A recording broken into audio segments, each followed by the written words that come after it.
خدا کا خاص ایک انعام ہے یہ اولیاء اللہ.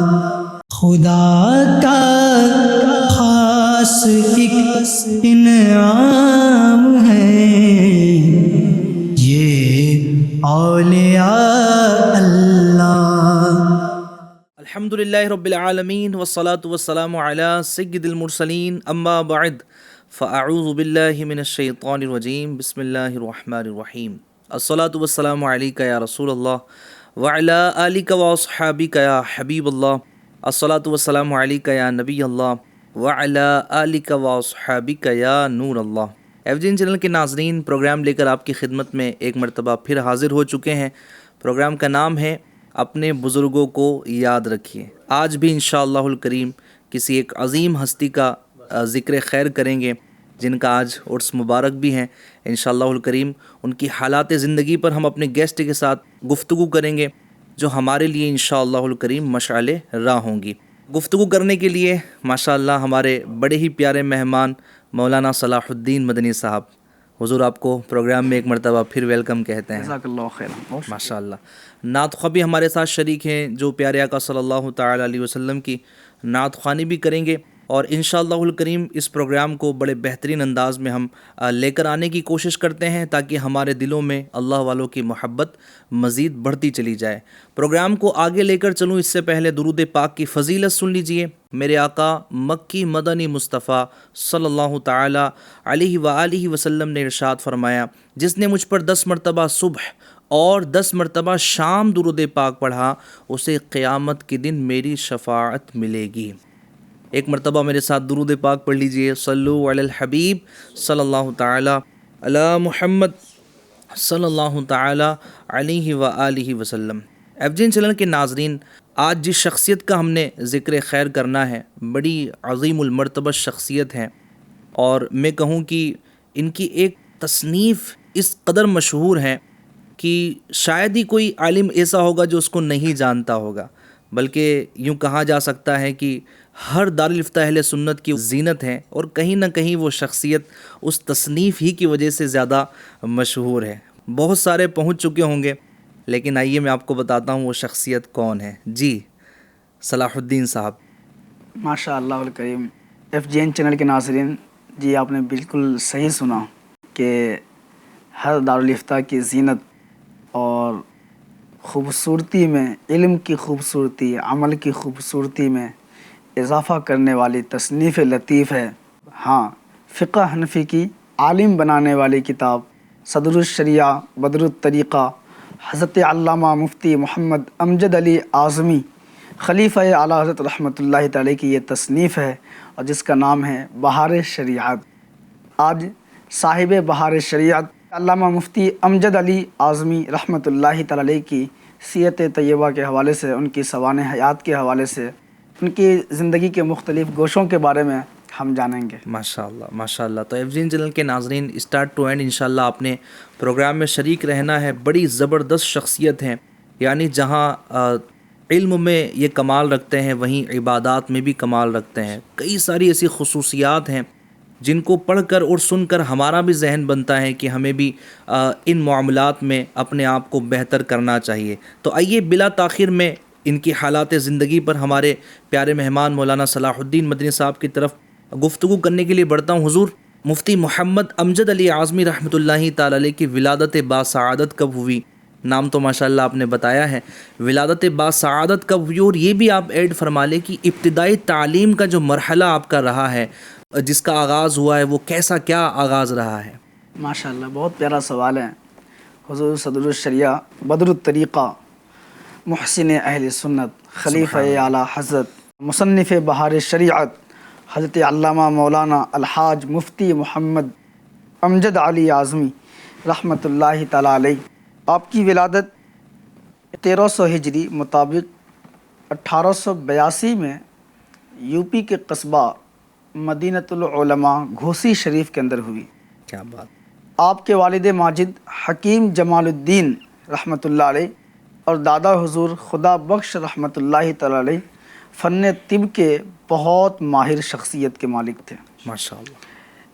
ابتدائی تعلیم کے حوالے سے عرض کر دوں کہ صدر الشریعہ رحمۃ اللہ تعالی علیہ نے ابتدائی تعلیم اپنے دادا حضرت مولانا خدا بخش رحمۃ اللہ تعالی علیہ سے گھر پر حاصل کی۔ ماشاء اللہ۔ پھر اپنے قصبہ ہی میں مدرسہ ناصر العلوم میں جا کر گوپال گنج کے مولوی صاحب حضرت مولانا مولوی الہی بخش رحمۃ اللہ تعالی علیہ سے کچھ تعلیم حاصل کی۔ ماشاء اللہ۔ پھر جونپور پہنچے اور اپنے چچا زاد بھائی اور استاد حضرت مولانا محمد صدیق رحمۃ اللہ تعالی علیہ سے کچھ اسباق پڑھے۔ ماشاء پھر اللہ۔ جامع معقولات و منقولات حضرت علامہ ہدایت اللہ خان رحمۃ اللہ تعالی علیہ سے علم دین کے چھلکتے ہوئے جام نوش کیے اور یہیں سے درس نظامی کی تکمیل کی۔ پھر دورہ حدیث شریف کے لیے آپ نے پیلی بھیت کا سفر اختیار فرمایا ماشاء اللہ۔ اور استاذ المحدثین حضرت علامہ وسیع احمد محدث صورتی رحمۃ اللہ تعالی علیہ سے آپ نے تکمیل دورہ حدیث شریف کی۔ سبحان اللہ۔ حضرت محدث صورتی رحمۃ اللہ تعالی علیہ نے اپنے ہونہار شاگرد کی عبقری یعنی اعلیٰ صلاحیتوں کو دیکھتے ہوئے اعتراف ان الفاظ میں کیا کہ مجھ سے اگر کسی نے پڑھا تو امجد علی نے پڑھا۔ کیا بات ہے، ماشاء یہ آپ کے استاذ گرامی حضرت علامہ محدث صورتی رحمۃ اللہ علیہ وسیع احمد محدث صورتی بہت بڑے جو ہے فضل و کمال کے مالک شخصیت تھے، اور علم حدیث میں آپ کا اپنا ایک بڑا مقام ہے، اور اس وقت کے جید علماء اور مشائخ کے لیے آپ علم حدیث کے معاملے میں مرجع کے جو ہے نا حیثیت رکھتے تھے، ماشاء اور علماء مشائخ اور شیوخ حدیث آپ کی طرف مراجعات کرتے یعنی رجوع کرتے اور آپ سے علم حدیث کے جو ہے نا گوہر سے فیضیاب ہوتے تھے۔ ماشاء اللہ۔ اچھا حضور، ایک بات بڑی کامن ہم نے بزرگان دین کی سیرت میں دیکھی ہے کہ ان کی ابتدائی تعلیم ان کے گھر سے شروع ہوتی تھی۔ سبحان اللہ۔ ابھی ہمارا یہاں اگر ہم کلچر دیکھیں تو ہمارے یہاں پر ابتدائی جو تعلیم کا سلسلہ ہوتا ہے تو بندہ اسکول سے ہی کھنگال رہا ہوتا ہے، کہاں پہنچانا ہے کہاں نہیں پہنچانا ہے، بچے کی عمر لکھ لی جا رہی ہے، تو گھر پہلا مدرسہ ہے۔ اور بزرگان دین ان کا ہم نے یہ سلسلہ ماشاءاللہ ان کی سیرت میں کامن دیکھا ہے کہ گھر سے ان کا مدرسے کا آغاز ہوتا تھا۔ تو ذرا اس پر بھی اگر آپ کچھ مدنی پھول ارشاد فرمائیں کہ بندہ اپنے بچوں کے لیے اپنے گھر کو مدرسہ کیسے بنائے۔ بہت پیاری بات آپ نے فرمائی کہ اولیاء کرام کی سیرت پڑھتے ہیں تو زیادہ تر جو ہمیں سیرت اور سوانح کی کتاب میں جو چیز مذکور ہے، جو ہمیں نظر نواز ہوتی ہے، نگاہوں کے سامنے سے گزرتی ہے مطالعے کے دوران، وہ یہی ہے کہ اکثر اولیاء کرام ان کی ابتدائی تعلیم ان کے والدین کے ذریعے۔ علماء کرام فرماتے ہیں کہ ماں کی گود اولاد کے لیے سب سے پہلا مدرسہ ہے۔ تو ماں کی گود سے جو ہے نا جب تربیت شروع ہوتی ہے، تعلیم کا جب آغاز ہوتا ہے، تو ان کے دل میں اس تعلیم کی طرف رغبت راسخ ہو جاتی ہے، جا کے دل میں منقش ہوتی ہے، بیٹھ جاتی ہے، اور پھر ابتدائی دنوں میں جو چیزیں ان کے ذہن و دل میں بسائی جاتی ہے، آگے چل کر کے وہ شخصیت اسی کی طرف اپنی توجہ کو زیادہ مرکوز کر پاتی ہے۔ یہی اس کا فائدہ یہ ہوتا ہے کہ ابتدائی تعلیم اگر دینی حوالے سے شروع ہو، قرآن کریم کی جو ہے تلاوت سے شروع ہو، اس کی تفسیر سے شروع ہو، احادیث نبویہ صلی اللہ علیہ وسلم کے حفظ کی طرف سے ہو، یا پھر احادیث نبوی صلی اللہ علیہ وسلم کی جو شروحات ہیں اس کی طرف سے ہو، فقہی مسائل کی طرف سے ہو، تو یہ جو اسٹارٹنگ ہے، یہ جو شروع کے دن ہوتے ہیں، تو اس کی برکت سے آگے بھی ذوق انہی چیزوں کی طرف بڑھتا چلا جاتا ہے۔ کیا بات۔ اور پھر یہی ذوق جو برقرار رہتا ہے، تو پھر ایسے ہی لوگ جنہوں نے ماں کی گود سے ہی دینی حوالے سے اپنے سبق کا دورانیہ شروع کیا تھا، تو یہی لوگ جا کر کے آگے چل کے بہت بڑے محدث، فقیہ اور مفتی بن کے جو ہے نا زمانے کے سامنے آتے ہیں۔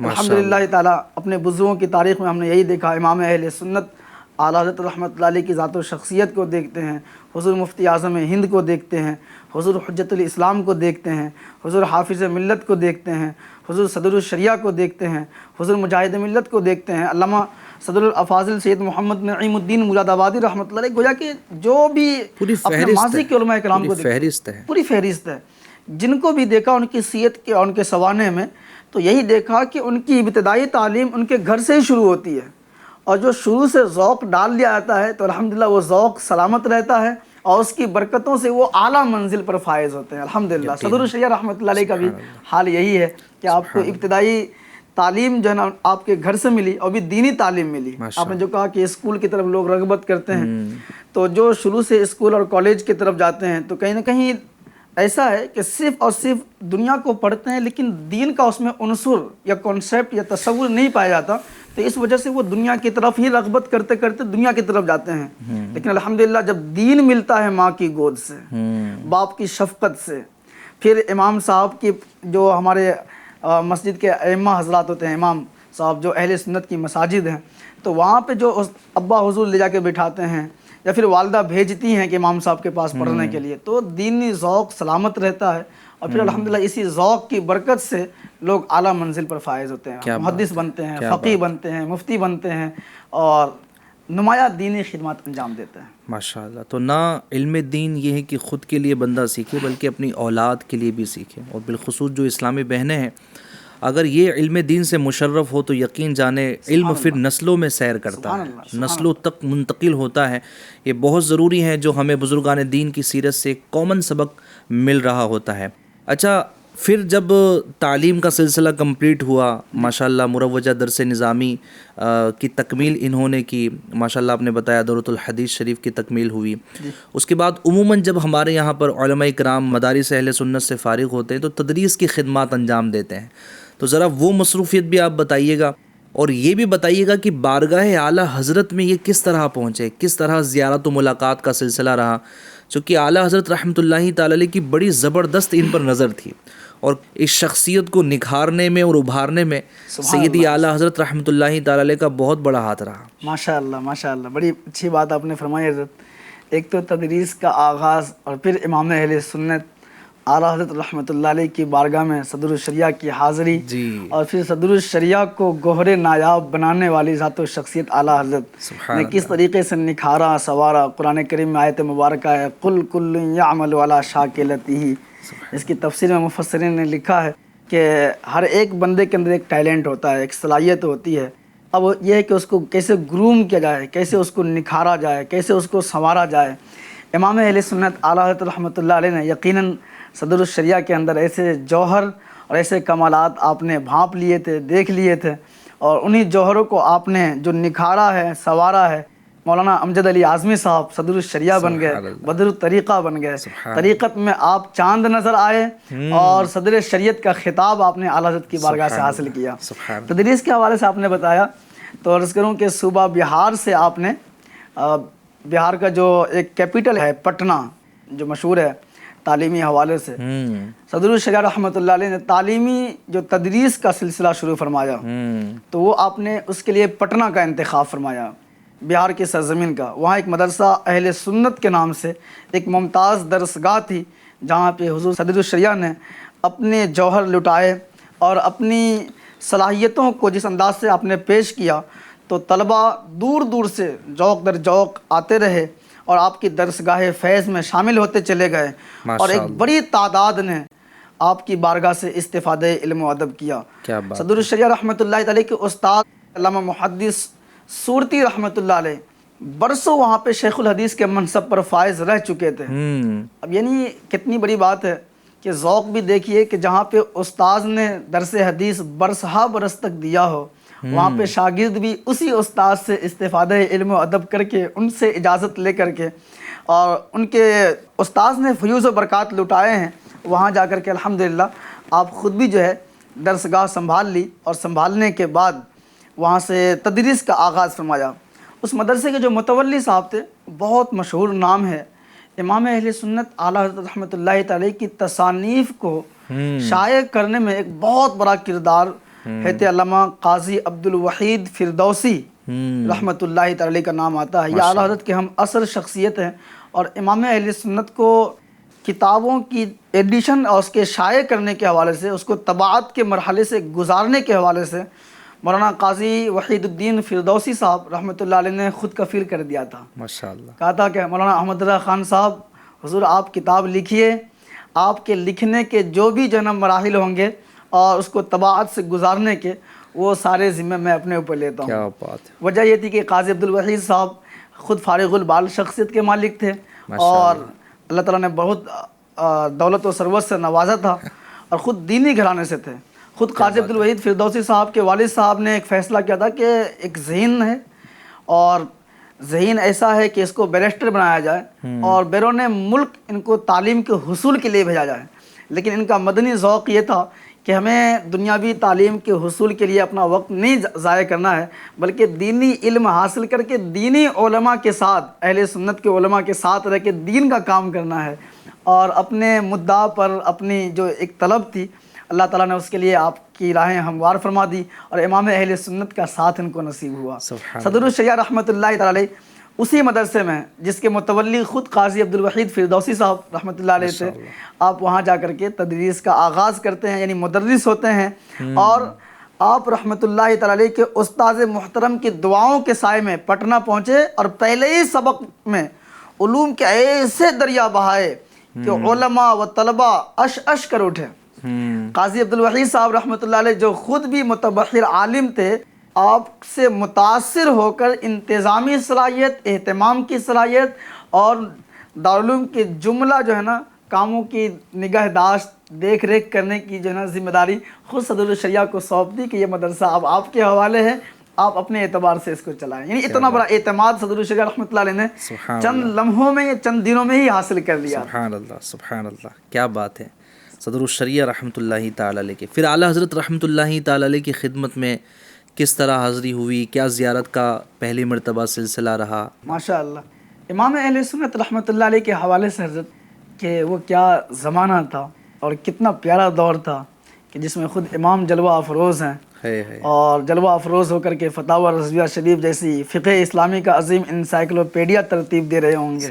پھر الامن والعلا لناعت المصطفیٰ بدافع البلا جیسی عظیم کتاب امت کے عقائد اور معمولات و مراسم کے تحفظ اور اس کے بقائے دوام کے لیے آپ نے جو تصنیفات فرمائی، وہ آپ اپنے قلم سے اس کی تخلیق فرما رہے ہوں گے، ان لفظوں کی، ان عبارتوں کی، ان فتاوے کی، ان کتابوں کی، ان تصنیفات و تحقیقات کی. وہ ایک اعلیٰ دور تھا اور وہ کتنے خوش نصیب افراد تھے کہ بارگاہ اعلیٰ حضرت رحمۃ اللہ علیہ میں حاضر ہو کر وہ آپ کی زیارت سے مشرف ہوئے.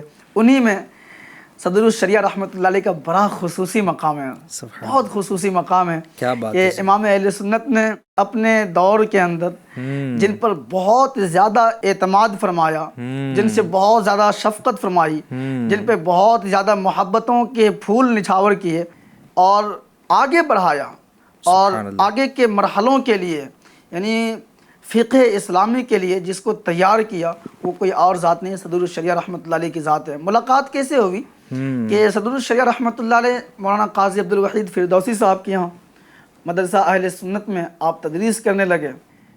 کچھ عرصے کے بعد قاضی صاحب بیمار ہو گئے. جب قاضی صاحب بیمار ہوئے اور اعلیٰ حضرت رحمۃ اللہ تعالی علیہ کو جب علم ہوا کہ قاضی صاحب بیمار ہیں تو آپ عیادت کے لیے روہیل کھنڈ سے تشریف لائے. ایک طویل سفر اختیار فرمایا اور طویل سفر اختیار فرمانے کے بعد حضرت علامہ وسیع احمد محدث صورتی رحمۃ اللہ تعالی کے ساتھ آپ نے سفر اختیار کیا اور پٹنہ تشریف لائے. اسی موقع پر حضرت صدر الشریعہ بدر الطریقہ علامہ مفتی محمد امجد علی اعظمی رحمۃ اللہ تعالی نے پہلی بار سیدی اعلیٰ حضرت رحمۃ اللہ علیہ کی زیارت کا شرف حاصل کیا. اعلیٰ حضرت رحمۃ اللہ علیہ کی شخصیت میں ایسی کشش تھی، ظاہر کشش کیسی تھی، اللہ نے عشق رسول کا سمندر آپ کے سینے میں مجزن فرمایا تھا. خود آپ طلیق الوجہ شخصیت کے مالک تھے، چہرہ آپ کا روشن تھا، پیشانی سے سجدوں کے جو نور کی بہاریں جو ظاہر ہوتی تھی وہ بھی جو ہے لوگوں کو قریب تر کرتی تھی اور کشش پیدا کرتی تھی. تو صدر الشریعہ رحمۃ اللہ تعالی نے جب یہ کشش دیکھی تو آپ کے دل کھنچے اور اس کی طرف مائل ہوئے. اپنے استاذ محترم سیدنا محدث صورتی رحمۃ اللہ تعالی کے مشورے سے سلسلہ عالیہ قادریہ رضویہ میں امام اہل سنت اعلیٰ حضرت رحمۃ اللہ تعالی سے بیعت یعنی مرید ہو گئے. ماشاءاللہ. یعنی صدر الشریعہ رحمۃ اللہ علیہ نے مریدی کا شرف بھی بہار کی سرزمین پر امام اہل سنت سے حاصل کیا. میرے آقا اعلیٰ حضرت اور سیدی محدث صورتی رحمۃ اللہ تعالی کی موجودگی میں قاضی صاحب نے وفات پائی. اللہ تعالیٰ ان کے مزار پر کروڑ رحمت نازل فرمائے. آمین. قاضی صاحب رحمۃ اللہ علیہ کی نماز جنازہ خود امام اہل سنت رحمۃ اللہ تعالی علیہ نے پڑھائی، اور محدث سورتی رحمۃ اللہ تعالی علیہ نے قبر میں ان کو اتارا۔ اللہ رب العزت کی ان پر رحمت ہو اور ان کے صدقے ہماری مغفرت ہو۔ صدر الشریعہ رحمۃ اللہ تعالی نے وہیں زیارت کی، اور زیارت کرنے کے بعد اپنے مرشد گرامی یعنی اعلیٰ حضرت رحمۃ اللہ علیہ کے ایسے اسیر ہوئے اور ایسے مداح ہوئے کہ گویا کہ ایک مدعا اپنا طے کر لیا تھا کہ جب تک امام کی بارگاہ سے فیض وافر مقدار میں حاصل کر نہیں لینا ہے دامن سے، تو جدائی تو کوئی تصور ہی نہیں تھا۔ ظاہری جو آپ کی بارگاہ کی صحبت اور قربت حاصل ہوئی تھی، اس سے بھی جدائی کا آپ نے تصور نہیں کیا۔ اور اعلیٰ حضرت رحمۃ اللہ تعالی سے جس ذوق کے ساتھ، جس شوق کے ساتھ صدر الشریعہ نے وابستگی اختیار کی تھی، گویا کہ صدر الشریعہ نے جہاں تک اپنا تصور نہیں جمایا تھا کہ اتنا کچھ حاصل ہوگا، اعلیٰ حضرت نے اس سے بڑھ کر انہیں عطا فرمایا۔ کیا بات ہے، فقیہ اعظم بنا دیا آپ کو، فقیہ اعظم بنا دیا، فقیہ اعظم ہے، سبحان اللہ۔ اچھا حضور صدر الشریعہ رحمۃ اللہ تعالی علیہ، اعلیٰ حضرت رحمۃ اللہ تعالی علیہ کی بارگاہ میں رہتے تھے، اور کنز الایمان جو اعلیٰ حضرت رحمۃ اللہ تعالی علیہ کا لکھا ہوا ترجمہ قرآن ہے، اس کے حوالے سے کیا ملتا ہے؟ اس کو لکھا کس نے ہے؟ کیونکہ اعلیٰ حضرت رحمۃ اللہ تعالی علیہ نے بنفس نفیس اپنے ہاتھوں سے تحریر نہیں کیا، تو یہ سعادت کس نے پائی؟ واہ ماشاء اللہ تعالیٰ، بڑی پیاری بات ہے ترجمہ کنز الایمان کی۔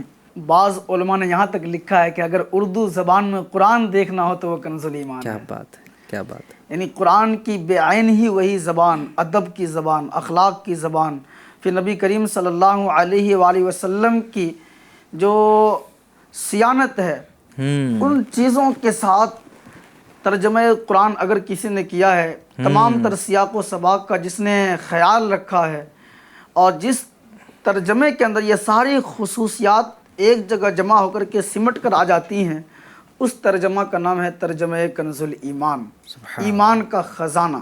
سبحان اللہ، سبحان اللہ۔ احادیث نبویہ و اقوال ائمہ کے مطابق ایک ترجمہ کی یقیناً ضرورت اہل سنت کو محسوس ہو رہی تھی۔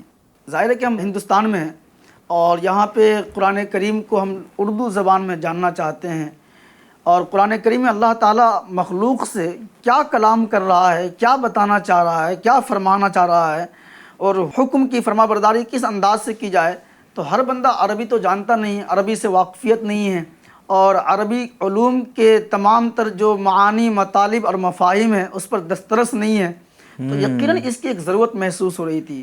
یہاں پہ کہوں تو ایک جملہ غلط نہیں ہوگا کہ صدر الشریعہ رحمۃ اللہ تعالی کی تحریک تھی ہے، اور اس تحریک کی برکت ہے ترجمہ کنز الایمان، قرآن کریم کا ترجمہ۔ وہ اس طرح سے کہ صدر الشریعہ رحمۃ اللہ تعالی نے اس ضرورت کو محسوس کیا، اور اعلیٰ حضرت رحمۃ اللہ علیہ کی بارگاہ عظمت میں درخواست پیش کی کہ حضور ایک ترجمہ آپ قرآن کریم کا فرما دیں، جس کے لیے آپ کچھ وقت عنایت فرمائیں۔ تو فرمایا امام اہل سنت نے، یہ تو بہت ضروری ہے، مگر چھپنے کی کیا صورت ہوگی؟ اس کی طباعت کا اہتمام کون کرے گا؟ باوضو کاپیوں اور حروفوں کی تصحیح کرنا، اور تصحیح بھی ایسی ہو کہ اعراب، نقطے یا علامتوں کی بھی غلطی نہ رہ جائے۔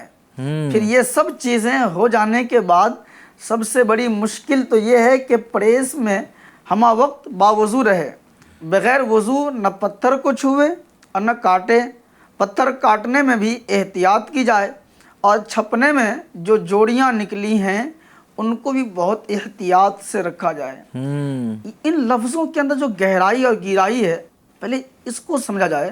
ایف جین چینل کے ناظرین، امام اہل سنت رحمۃ اللہ تعالی کا تقویٰ دیکھیے کہ قرآن کریم کے جو اوراق مقدسہ ہیں، جس کے بارے میں اللہ تعالیٰ کا قرآن خود بیان کرتا ہے، لا یمسہ الا المطہرون، بغیر طہارت کے اس کو مس بھی نہ کیا جائے، چھوا نہ جائے۔ تو امام اہل سنت کی فطانت کو دیکھیے، آپ کی ذہانت کو دیکھیے، اور آپ کے تقویٰ اور پرہیزگاری کے اعلیٰ کمال کو دیکھیے کہ ان چیزوں کا بھی خیال کر رہے ہیں کہ اگر میں لکھ دوں، ترجمہ کرا بھی دوں، پھر اس کو طباعت کون کرے گا، چھپوائے گا کون، ان کاپیوں کی حفاظت، پھر اس کو باوضو جو ہے چھونا، حروفوں کی تصحیح، پھر اعراب، نقطے، علامتوں کی بھی کوئی غلطی نہ اس میں باقی رہ جائے، تاکہ عامت الناس اس سے فائدہ حاصل کرنے میں کسی طرح کا تردد محسوس نہ کرے۔ تو یہ ساری چیزیں امام اہل سنت رحمۃ اللہ تعالی نے بیان کی۔ کیا بات ہے! آپ نے عرض کی انشاءاللہ جو باتیں ضروری ہیں ان کو پوری کرنے کی کوشش کی جائے گی۔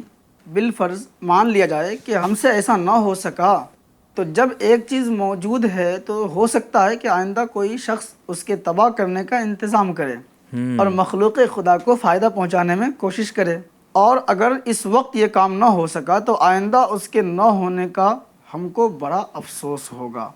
کیا بات آپ کے اس معروض کے بعد ترجمہ کا کام شروع کر دیا گیا بحمد اللہ عز وجل۔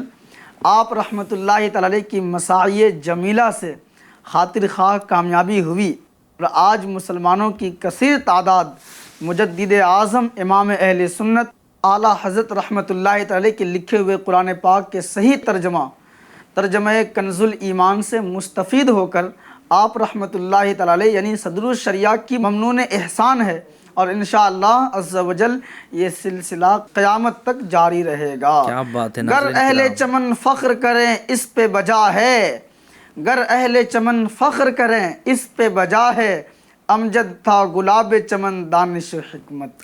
سبحان اللہ سبحان اللہ۔ ایف جین چینل کے ناظرین، کنز الایمان جیسی ترجمہ قرآن ہمیں ملا، اس میں ایک طرح سے کہہ سکتے ہیں کہ اعلیٰ حضرت رحمۃ اللہ تعالی علیہ کی جو مدد کرنے والے تھے، یا اعلیٰ حضرت رحمۃ اللہ تعالی علیہ نے جن کو یوں سمجھے کہ ترجمہ کنز الایمان کی خدمت میں سے ان کا حصہ جو لیا ہے، سبحان اللہ، وہ صدر الشریعہ رحمۃ اللہ تعالی علیہ کی ذات گرامی تھی۔ اچھا، اب ذرا اس طرف بھی ہم چلتے ہیں آپ کی سیرت پاک پر، کہ نہ صرف جو ہے کہ وہ ایک عالم تھے آپ اور مصنف تھے، اور اس کے علاوہ جو آپ کے معاملات تھے، حالات زندگی تھے، آپ کے روزانہ کا جدول ماشاءاللہ بڑا بہترین تھا، بلکہ ان کی سیرت پاک میں صبر و تحمل بھی بڑا زبردست ملتا ہے۔ نہ صرف نمازوں کی پابندی بلکہ جماعت کی پابندی بھی کمال کی تھی۔ ذرا اس پر بھی کچھ روشنی آپ ڈالیں۔ صبر و تحمل کے حوالے سے آپ نے فرمایا کہ صدر الشریعہ رحمۃ اللہ تعالی کا صبر اور آپ کا تحمل، آپ کی بردباری، عاجزی، انکساری۔ بڑے صاحبزادے حضرت مولانا حکیم شمس الہدیٰ صاحب رحمۃ اللہ تعالی کا انتقال ہو گیا، تو صدر الشریعہ رحمۃ اللہ علیہ اس وقت نماز تراویح ادا کر رہے تھے، اطلاع دی گئی تو تشریف لائے، انا للہ و انا الیہ راجعون پڑھا اور فرمایا ابھی 8 رکعت تراویح باقی ہیں، پھر نماز میں مصروف ہو گئے۔ کیا بات یعنی شہزادے کے وصال کا جو ہے ایک غم تو ایک باپ کو ہوتا ہی ہے، اور ایسے موقع پر بھی آپ نے آ کر کے دیکھا کہ شہزادے کا انتقال ہو گیا ہے، باوجود اس کے صدر الشریعہ رحمۃ اللہ علیہ نے صبر اور دھارس بندھا کے رکھا، اور ایسے وقت میں بھی جو ہوتا ہے کہ لوگ عبادات کو، اپنی مشغولیات کو، یا اپنا جدول جو شیڈول پہلے سے اللہ اس کے رسول کی رضا والے کاموں میں لگے ہوتے ہیں اس کو بھول جاتے ہیں، لیکن صدر الشریعہ رحمۃ اللہ علیہ کی تحمل اور اس کی تحمل کو دیکھیے، ضبط کو دیکھیے، کہ آپ نے جا کر کے جو بقیہ نماز تھی تراویح کی نماز، آپ نے اس کو ادا فرمائی اور اس میں آپ مصروف ہو گئے، لیکن شہزادے کا وصال بھی اللہ کی عبادت و ریاضت میں رکاوٹ کا سبب نہ بن سکی۔ یہ صدر الشریعہ رحمۃ اللہ علیہ کے صبر و تحمل کا وہ اعلیٰ نمونہ ہے، مثال ہے۔ اور اس میں ایک نماز سے محبت بھی تو ہے نا مولانا سبحان صاحب، اللہ، کہ نماز سے کس قدر محبت ہے کہ میں اللہ کی بارگاہ میں اللہ کی بارگاہ میں جو چیز اس نے عطا فرمائی تھی، اس کی امانت تھی، اس نے لے لی، اس کے پاس چلی گئی، لیکن یہ اللہ تبارک و تعالیٰ کی عبادت میں مصروف رہے۔ اور نماز سے ہمارے بزرگان دین کو جو محبت ہوتی تھی وہ کمال کی ہوتی تھی۔ یہاں پر میں یہ واقعہ بھی ضرور بیان کروں گا ایف جین چینل کے ناظرین کے، علامہ صدر الشریعہ رحمۃ اللہ تعالی علیہ کی نماز سے محبت کتنی پیاری تھی۔ نماز آپ کبھی بھی قضا نہیں فرماتے تھے، سبحان اللہ، شدید سے شدید بیماری میں بھی آپ نماز ادا فرماتے تھے۔ اور واقعہ کچھ یوں ہوا کہ اجمیر شریف میں ایک مرتبہ آپ تھے تو شدید بخار میں آپ مبتلا ہو گئے، یہاں تک کہ غشی طاری ہو گئی، بے ہوش ہو گئے۔ جب دوپہر میں غشی طاری ہوئی اور عصر تک رہی، یعنی پورے نماز کے وقت میں آپ بے ہوش رہے۔ حضور حافظ ملت رحمۃ اللہ تعالی علیہ آپ کی خدمت میں حاضر تھے۔ سبحان اللہ، سبحان اللہ۔ صدر الشریعہ بدر الطریقہ رحمۃ اللہ تعالی علیہ کو جب ہوش آیا نا تو سب سے پہلے آپ کا سوال کیا تھا؟ آپ کہتے ہیں کیا وقت ہے، ظہر کا وقت ہے یا نہیں، یہ بتاؤ۔ حافظ ملت رحمۃ اللہ تعالی علیہ نے فرمایا کہ حضور اتنے بج گئے ہیں، ظہر کا وقت باقی نہیں ہے۔ یہ سن کر آپ کو اتنی اذیت پہنچی ایف جین چینل کے ناظرین کہ آپ کی آنکھوں سے آنسو جاری ہو گئے۔ تو حضور حافظ ملت رحمۃ اللہ تعالی علیہ نے پوچھا کہ حضور کیا کوئی تکلیف ہے؟ کہا کہ نماز چلی گئی، اس سے بڑھ کر تکلیف کیا ہوں گی۔ اچھا یہاں پر یہ شرعی مسئلہ حضور حافظ ملت رحمۃ اللہ تعالیٰ نے بیان کیا کہ حضور پورا نماز کا وقت جب غشی کی حالت میں گزر گیا تو اس کا مواخذہ ہی نہیں ہے، تو آپ گھبراتے کیوں ہیں؟ اس کا تو کوئی سوال ہی نہیں ہونا ہے۔ تو آپ نے کتنا پیارا جواب ارشاد فرمایا، آپ کہتے ہیں آپ مواخذہ کی بات کر رہے ہیں، وقت مقررہ پر دربار الہی کی ایک حاضری سے تو محروم رہا ہوں۔ اللہ اکبر، کیا نماز کا ذوق تھا، کیا شوق تھا سبحان اللہ، بارگاہ الہی میں جانے کی، یعنی سمجھے کہ کس قدر یہ محبت اور الفت کے حامل سبحان اللہ، تھے۔ سبحان یہ ہمارا انداز بھی ہونا چاہیے۔ یعنی ہمارے ہاں تو مولانا صاحب لوگ کہتے ہیں نا کہ یار میں کام کرتا ہوں، وقت ملتا ہے تو نماز پڑھ لیتا ہوں۔ مومن کا جملہ کیا ہونا چاہیے؟ یار میں نماز پڑھتا ہوں، وقت ملتا ہے تو کام کاج کر لیتا ہوں۔ یعنی بندہ ایسا کہے کہ میرے پاس نماز کا وقت نہیں ہے، دراصل یہ ہے کہ بندے کو ڈر جانا چاہیے کہ توفیق الہی نہیں ہے، اللہ تبارک و تعالیٰ ان کو اپنی بارگاہ میں بلا نہیں رہا، اللہ، اور اس طرح کے معاملات ہیں۔ اللہ تبارک و تعالیٰ ہمیں نماز کا جذبہ عطا فرمائے۔ اسی طرح جماعت سے بھی آپ بے حد الفت اور محبت فرمایا کرتے تھے۔ ہمارے نماز کا انداز کیا ہونا چاہیے اور ہمارا دربار الہی میں جانے کا انداز کیا ہونا چاہیے؟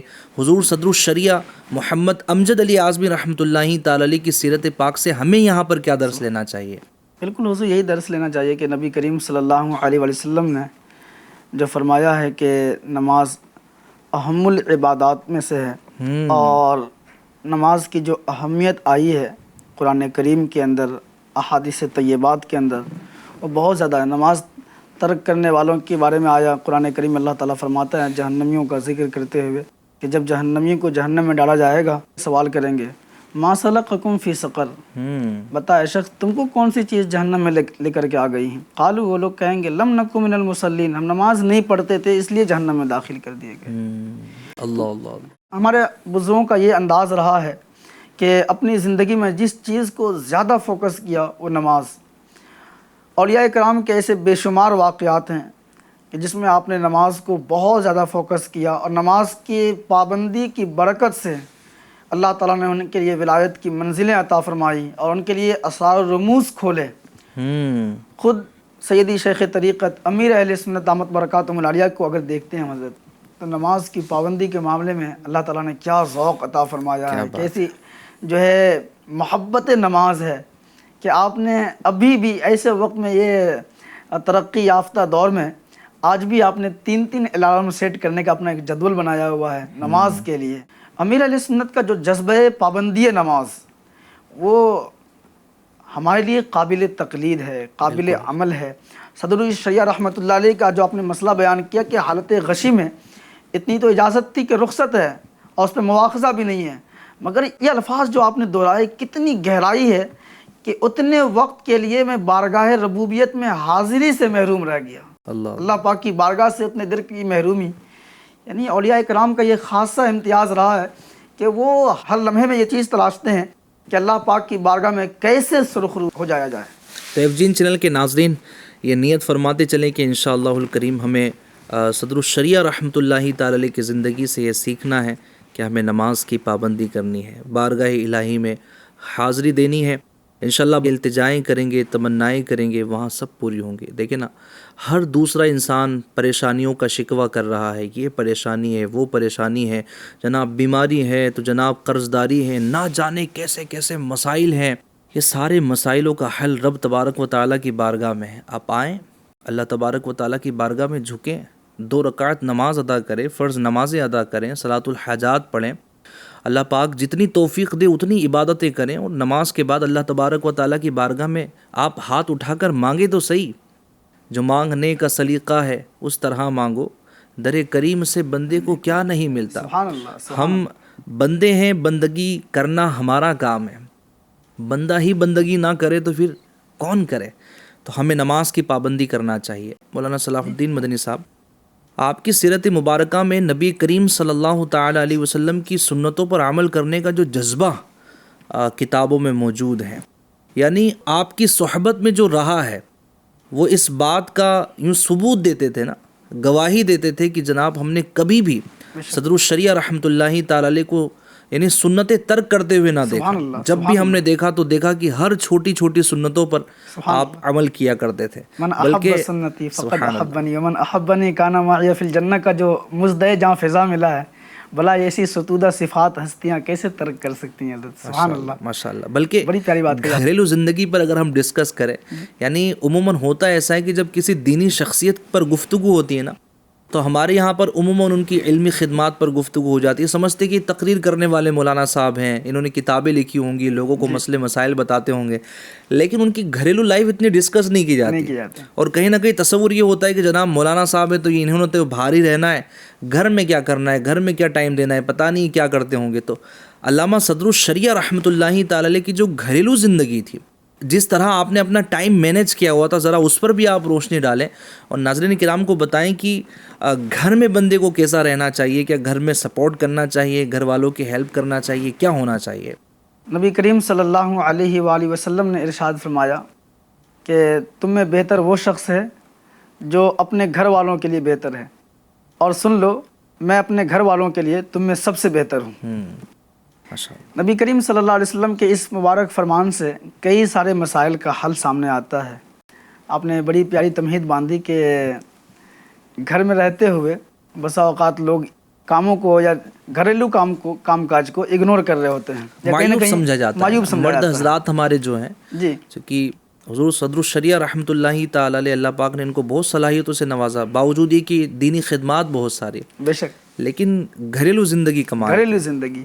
بخاری شریف میں حضرت سیدتنا عائشہ صدیقہ رضی اللہ تعالیٰ عنہ فرماتی ہیں، کان یکون فی محنت اہلہ، نبی کریم علیہ الصلوۃ والسلام اپنے گھر میں کام کاج میں مشغول رہتے، یعنی گھر والے جو کام کرتے ان میں ان کا ہاتھ بٹاتے، ساتھ دیتے تھے. کیا بات. اسی سنت پر عمل کرتے ہوئے صدر الشریعہ رحمۃ اللہ تعالی علیہ گھر کے کام کاج سے آر یعنی شرم محسوس نہ فرماتے، بلکہ سنت پر عمل کرنے کی نیت سے ان کو بخوشی انجام دیتے، اور اس میں آپ کو کوئی تکلف کا سامنا نہیں کرنا پڑتا.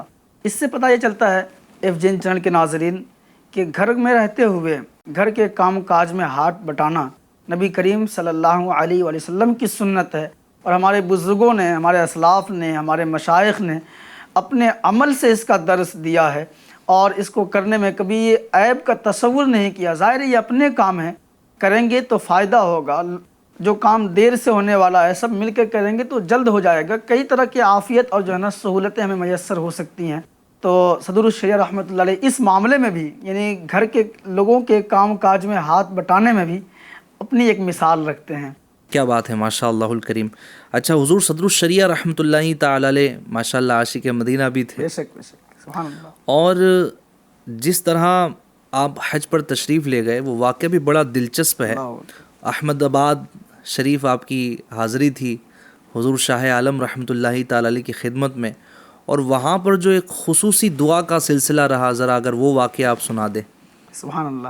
حضرت شاہ عالم اللہ کے ایک بڑے مقدس ولی گزرے ہیں، اور آپ کے بارے میں مشہور ہے کہ نبی کریم صلی اللہ علیہ وآلہ وسلم جلوہ افروز ہوئے، اور جس مقام پر آپ درس حدیث فرماتے تھے اس مقام پر جلوہ افروز ہو کر کے آقا کریم علیہ الصلوۃ والسلام نے حضرت شاہ عالم رحمۃ اللہ علیہ جن دنوں بیمار تھے تو ناسازی طبیعت کی وجہ سے درسگاہ میں تشریف نہ لائے، تو طلباء کی دلجوئی کے لیے اور طلباء کی تدریس کے لیے نبی کریم صلی اللہ علیہ وآلہ وسلم نے شرف بخشا. کیا بات ہے، کیا بات ہے جی. تو اتنی بڑی فضیلت ہے. تو حضرت شاہ عالم رحمۃ اللہ تعالی علیہ بہت بڑے عالم دین اور پائے کے ولی اللہ تھے. مدینۃ الاولیاء احمد آباد شریف میں آپ کا مزار پر انوار ہے. آپ رحمۃ اللہ علیہ نہایت ہی لگن کے ساتھ علم دین کی تعلیم دیتے تھے. ایک بار بیمار ہو کر صاحب فراش ہو گئے اور پڑھانے کی چھٹیاں ہو گئی، جس کا آپ رحمۃ اللہ علیہ کو بے حد افسوس تھا. تقریباً 40 دن کے بعد صحت یاب ہوئے اور مدرسے میں تشریف لا کر حسب معمول اپنے تخت پر تشریف فرما ہوئے. 40 دن پہلے جہاں سبق چھوڑا تھا وہیں سے پڑھانا شروع کیا. طلباء نے متعجب ہو کر عرض کی، حضور آپ رحمۃ اللہ علیہ نے یہ مضمون تو بہت پہلے پڑھا دیا ہے، گزشتہ کل تو آپ رحمۃ اللہ علیہ نے فلاں سبق پڑھایا تھا. یہ سن کر آپ رحمۃ اللہ تعالی فوراً مراقب ہوئے. اسی وقت سرکار مدینہ قرار قلب و سینہ، فیض گنجینہ، صاحب معطر پسینہ، باعث نزول سکینہ صلی اللہ تعالی علیہ وآلہ وسلم کی زیارت ہوئی. کیا بات. سرکار صلی اللہ علیہ وآلہ وسلم کے لبہائے مبارکہ کو جنبش ہوئی، مشک بار پھول جھڑنے لگے اور الفاظ کچھ یوں ترتیب پائے: شاہ عالم، تمہیں اپنے اسباق رہ جانے کا بہت افسوس تھا، لہٰذا تمہاری جگہ تمہاری صورت میں تخت پر بیٹھ کر میں روزانہ سبق پڑھا دیا کرتا تھا۔ سبحان اللہ، سبحان اللہ۔ کیا بات، کیا جس تخت پر سرکار نامدار صلی اللہ تعالی علیہ وآلہ وسلم تشریف فرما ہوا کرتے تھے، اس پر اب حضرت قبلہ سیدنا شاہ عالم رحمۃ اللہ تعالی علیہ کس طرح بیٹھ سکتے تھے؟ لہٰذا فوراً تخت پر سے اٹھ گئے، تخت کو یہاں مسجد میں معلق کر دیا گیا۔ اس کے بعد حضرت سیدنا شاہ عالم رحمۃ اللہ تعالی علیہ کے لیے دوسرا تخت بنایا گیا۔ آپ رحمۃ اللہ تعالی علیہ کے وصال کے بعد اس تخت کو بھی یہاں معلق کر دیا گیا۔ اس مقام پر دعا قبول ہوتی ہے۔ خلیفہ صدر شریعت پیر طریقت حضرت علامہ مولانا حافظ و قاری مصلح الدین صدیقی القادری رحمۃ اللہ تعالی علیہ سے امیر اہل سنت دامت برکاتہم العالیہ نے سنا، وہ فرماتے ہیں کہ مصنف بہار شریعت حضرت صدر الشریعہ رحمۃ اللہ تعالی علیہ ہمراہ مجھے مدینۃ الاولیاء احمد آباد شریف میں حضرت سیدنا شاہ عالم رحمۃ اللہ علیہ کے دربار میں حاضری کی سعادت حاصل ہوئی۔ ان دونوں تختوں کے نیچے حاضر ہوئے اور اپنے اپنے دل کی دعائیں کر کے جب فارغ ہوئے تو میں نے اپنے پیر و مرشد حضرت صدر الشریعہ رحمۃ اللہ تعالی علیہ سے عرض کی، حضور آپ نے کیا دعا مانگی؟ فرمایا ہر سال حج نصیب ہونے کی۔ کیا بات ہے، سبحان میں سمجھا حضرت کی دعا کا منشا یہی ہوگا کہ جب تک زندہ رہوں حج کی سعادت ملے، لیکن یہ دعا بھی خوب قبول ہوئی۔ اسی سال حج کا قصد فرمایا، ارادہ فرمایا۔ سفینہ مدینہ میں سوار ہونے کے لیے اپنے وطن مدینۃ العلماء گھوسی شریف سے ممبئی کے لیے آپ تشریف لائے۔ یہاں آپ کو نمونیہ ہو گیا، اور سفینے میں سوار ہونے سے قبل ہی 1367 ہجری کہ ذیقعدۃ الحرام کی دوسری شب 12:26 پر بمطابق 6 ستمبر 1948 کو صدر الشریعہ بدر الطریقہ مصنف بہار شریعت خلیفہ اعلیٰ حضرت حضرت علامہ مفتی محمد امجد علی اعظمی رحمۃ اللہ تعالی علیہ وفات پا گئے۔ انا للہ و انا الیہ راجعون۔ بڑے اچھے انداز میں کسی شاعر نے کہا، اور آپ رحمۃ اللہ علیہ کے اس سفر حج کی پوری عکاسی کرتے ہوئے آپ نے ایک شعر میں لکھا، مدینے کا مسافر ہند سے پہنچا مدینے میں۔ کیا بات ہے، مدینے کا مسافر ہند سے پہنچا مدینے میں، قدم رکھنے کی بھی نوبت نہ آئی تھی سفینے میں۔ سفینے میں قدم یعنی کشتی میں پاؤں رکھا بھی نہیں، اور نبی کریم صلی اللہ علیہ وآلہ وسلم نے اپنی بارگاہ میں ایسا طلب کر لیا کہ سب دن کے لیے مدینے کے مسافر ہو گئے۔ کیا بات ہے، کیا بات ہے، سبحان اللہ۔ مبارک تخت کی تحت مانگی ہوئی دعا کچھ ایسی قبول ہوئی کہ اب آپ انشاءاللہ عز و جل قیامت تک حج کا ثواب حاصل کرتے رہیں گے۔ حدیث شریف میں کہ جو سفر حج کے لیے نکلا اور اس راہ میں وصال کر گیا، انتقال ہو گیا، تو اللہ تعالیٰ اسے قیامت تک حج کا ثواب عطا فرماتا ہے۔ تو گویا کہ صدر الشریعہ رحمۃ اللہ تعالی علیہ اس حدیث کے مصداق ٹھہرے، اور اللہ تعالیٰ نے آپ کے لیے حج کا ثواب قیامت تک کے لکھ دیا۔ مادہ تاریخ جو علماء نے بیان کیا ہے کہ ان المتقین فی جنات وعیون، اس سے مادہ تاریخ یعنی آپ کے وصال کی تاریخ نکلتی ہے 1367 ہجری۔ آپ کا مزار مبارک گھوسی شریف میں جامعہ امجدیہ رضویہ گھوسی شریف کا ایک عظیم الشان ادارہ ہے، جو شہزادہ صدر الشریعہ محدث کبیر حضرت علامہ مفتی ضیاء المصطفیٰ قادری دامت برکاتہم العالیہ نے قائم کی ہوئی ہے۔ تو صدر الشریعہ رحمۃ اللہ علیہ کا فیضان وہاں پہ بٹ رہا ہے، اور اس فیضان سے دنیا کے بیشتر حصے سے آئے ہوئے طلباء، تلامذہ اور علماء کرام فیض یاب ہو رہے ہیں۔ سیدنا صدر الشریعہ رحمۃ اللہ تعالی علیہ امام اہل سنت کے بہت ہی معتمد تھے، اور معتمد ہونے کے ساتھ ساتھ اعلیٰ حضرت رحمۃ اللہ تعالی علیہ نے اپنی حیات مبارکہ میں اپنے سلسلے میں بیعت لینے کے لیے جس کو اپنا وکیل بنایا تھا وہ صدر الشریعہ کی ذات تھی۔ سبحان اللہ۔ اپنی حیات مبارکہ میں آپ نے خود افتاء کا مکتب قائم فرمایا، اور دارالافتاء کا قیام، دارالافتاء کی تشکیل فرما کر کے دارالافتاء کے لیے جس مفتی کا پورے ہند میں آپ نے سب سے پہلے نمبر پہ سلیکشن فرمایا، انتخاب فرمایا، وہ بھی ذات کوئی اور نہیں، صدر الشریعہ رحمۃ اللہ علیہ کی ذات تھی۔ صدر الشریعہ رحمۃ اللہ علیہ کو اعلیٰ حضرت نے بڑا نوازا تھا، اور صدر الشریعہ جس ذوق کے ساتھ، جس امید کے ساتھ اور جس جذبے کے ساتھ بارگاہ رضا میں، بارگاہ امام میں حاضری کی سعادت پائی تھی، اللہ تعالیٰ نے ان کے نیتوں کا ثمرہ انہیں ان سے کہیں زیادہ عطا فرمایا، اور الحمدللہ آج پوری دنیا کے اندر صدر الشریعہ کا نام ہے، ان کی تصنیف کا نام ہے، ان کی کتاب جو بہار شریعت ہے، جس کا آپ نے نام ہی رکھا عالم بنانے والی کتاب، سبحان اللہ، اس کتاب کو آج جیسی مقبولیت حاصل ہوئی ہے، کون سے علوم کا حصہ ہے جو انسانی زندگی کے اندر درپیش ہوتی ہیں، اور روزمرہ کے مسائل سے لے کر کے جو عمومی طور پہ، خصوصی طور پہ جو زندگی کے پرسنل لائف سے لے کر کے اجتماعی لائف میں، ایک تو نجی لائف ہے، انفرادی لائف ہے، اجتماعی لائف میں جو چیزیں ہمیں ڈسکس کرنی پڑتی ہے، جن چیزوں کا سامنا کرنا پڑتا ہے، جن علوم کا سیکھنا ضروری ہے، جن کا سیکھنا امت پر اور امت کے افراد پر، خواہ وہ مرد ہو کہ عورت، ان کے لیے فرض قرار دیا گیا ہے، یہ ساری چیزیں اس کتاب کے اندر موجود ہے۔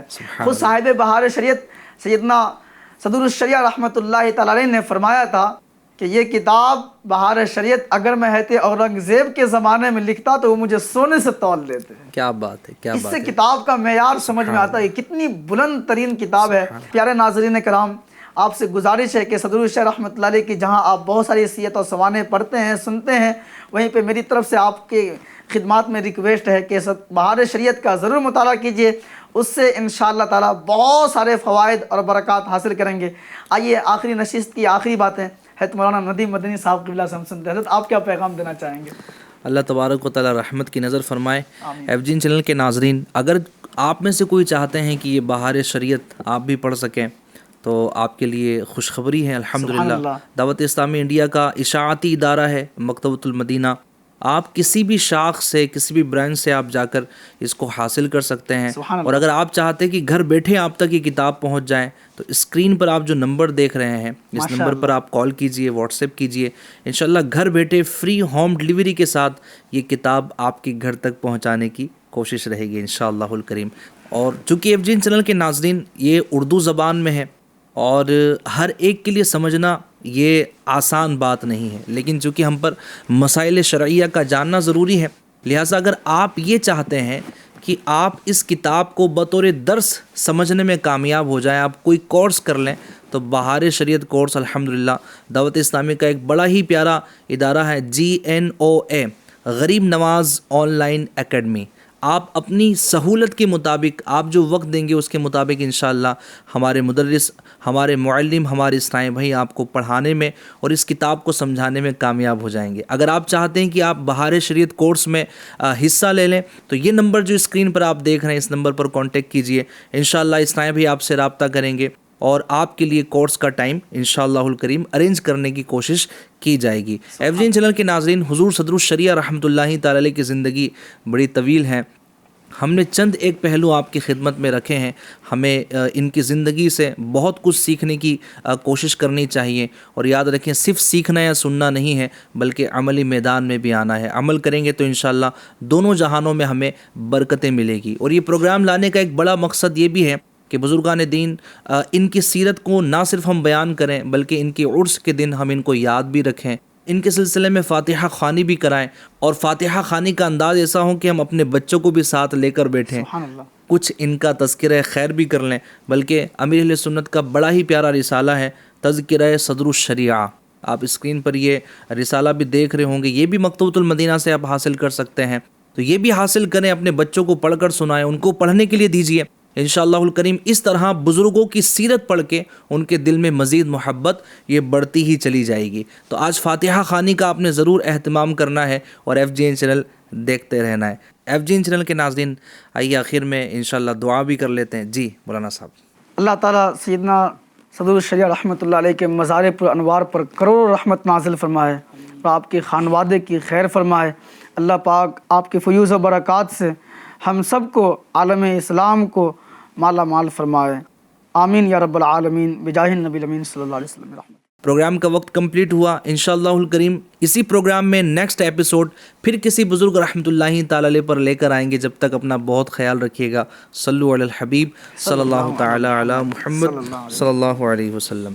خدا کا خاص ایک انعام ہے یہ اولیاء اللہ.